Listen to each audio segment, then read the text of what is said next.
this is Nikki, and I'm just back with the second part. So this is the divine art energies, and then the energies of the union in the middle, and the overall guidance as well. And okay, so the first thing is that straight away there is again lots of mirroring going on, because on their side for Nature's Oracle they had the moon, which is open up to your dreams.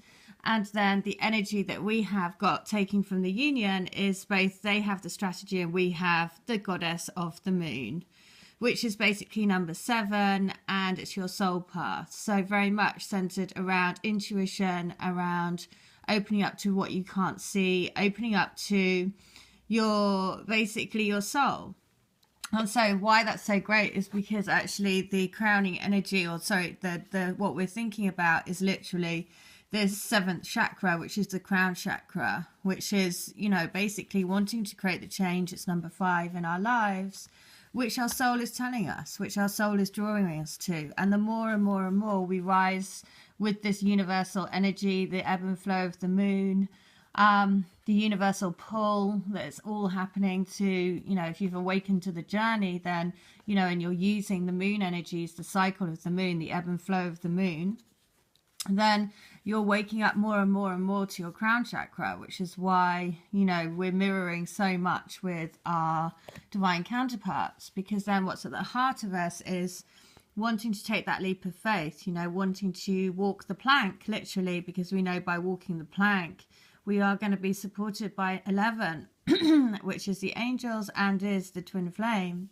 And so we want this anxiety to go, right? So again, what you can see here is we're going through this metamorphosis. Now, what was really interesting is on their side, again, the mirroring in the cards is just unbelievable, because in this card, which was on their side, it said about the metaphorical marriage. Now, what's happening on our side is this sense is basically the metamorphosis. It's literally, and it's 7. So, and the other guidance is you're walking out of your shadow into the light. Now, what's happened to me recently, and again, this is completely reflected in these cards, is about realizing attachments that we have to old ancestral stuff, right? And it really, I guess over the last sort of month or so, I had a couple of sessions with my Reiki lady, and we had a discussion around sort of ancestral imprinting.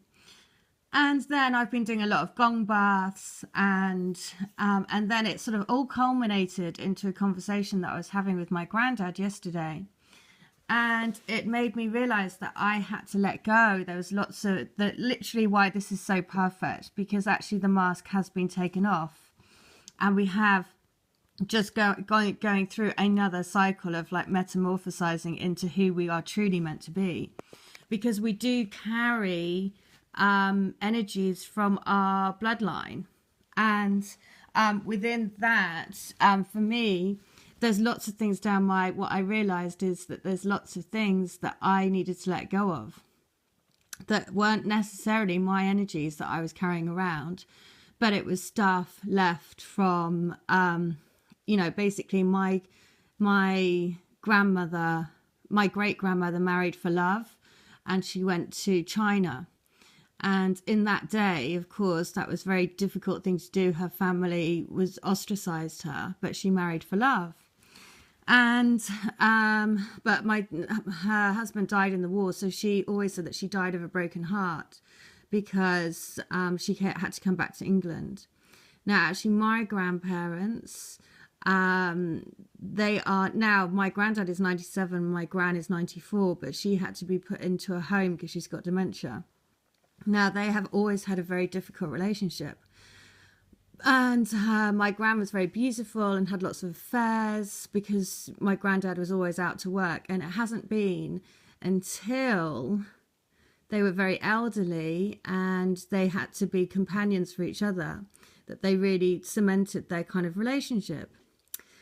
And so what was this is what I mean about how your journey unfolds. And if you tap into really your intuition, you'll be guided. Well, you'll know. Because then when I was walking today, I suddenly was piecing everything together and realized that there's so much stuff that, you know, that is part of my template is, you know, we all carry templates that we need to, that we're breaking down energy for, right? And as a twin flame. And so a lot of that will be looking at your family history to actually see what are the patterns in your family history that you have collected that also have, you know, that have basically kept you in the shadow. Notice that both of these cards also have the flamingo. Now, the flamingo is the sign of coming together because they flock together, which is also what we are doing. To, you know, in order to, the reason why, again, this was triggered for me is somebody made a comment on my video to say about back pain. And they said, oh, it's about, they've experienced the same and it's about letting go of stuff. Now, in my walk today, I saw that comment. And then in my walk today, I suddenly had this feeling of like literally coming out of my skin and walking out of my body, which actually you completely do, which is a metamorphosis. Now, the other card that we had recently was the dragonfly, and the dragonfly literally comes out of their body to get their wings. So, and this is what I mean. I mean, look at, you know, I'm sure if it's been happening for me recently, lots of things have happened that have made me realize that my family history patterns are also what I'm breaking down. So the template of actually marrying for love and being in a loving relationship and not doing it through duty or through, you know, all of that sort of stuff is what's central to our, you know, pathway. And this is why, again, this is so perfect, because the guidance from Nature's Oracle is the Northern Lights. Now, the Northern Lights is like a miracle, right, of the universe again. I mean, there's scientific reasons for it as well. But one of the conversations that I was having with my granddad yesterday, which again was just really hit home, we were talking around there's a program that is done by a professor of basically science, and he happens to have the same name as my twin. So my granddad was talking about this program that he does, and my granddad was saying about, you know, about life outside, you know, on other planets than Earth. And I said to him, well, if you think about it, you know, it would be more weird to think that there wasn't life, because why would we be the only one where there was life? Considering that there's like thousands of galaxies and Milky Ways and all this, why would we be the only ones? I said, that would be quite arrogant of us to think that, wouldn't it? It's more, and he kind of looked at me and he was like, oh yeah, I suppose I've never really thought of it like that. And I was like, so, you know, that's why it opens that question.